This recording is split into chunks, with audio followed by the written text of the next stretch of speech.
वाला आणि 3 मध्ये सुटला गट क्रमांक 3 आणि 3 मध्ये सुद्धा या ठिकाणी 4 गाड्या पाहत आहेत आणि 4 गाड्यामध्ये सुंदर अशी लढत पाहायला मिळते।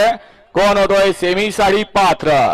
सुंदर अशा गाड्या आणि सुंदर अशा गाड्यामध्ये सुंदर अशी लढत चालू आहे। निमित्त आहे भैरवनाथ देवाची यात्रा आणि या यात्रेनिमित्त आयोजित केलेले भव्य आणि दिव्य मैदान।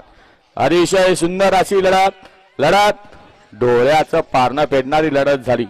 त्यामध्ये 3 नंबर तासावरती सर्जा होता, 4 वरती संग्राम होता आणि 5 वरती देवा होता। सुंदर अशी लढत झाली। निकाल कॅमेऱ्यात कैद। या मैदानात नाही येणार, बाहेरून या वळवा गट क्रमांक 4 वळवा गट क्रमांक 4 आवाजात का असा बदल होतोय? गट क्रमांक 3 चा निकाल 3 मध्ये सुंदर अशी लढत झाली। त्या लढतीचा निकाल आहे तास क्रमांक 3 मधून धावलेली गाडी Shri Datta Sonu driver Chambarwadi Sarja fans club Maharashtra राज्य या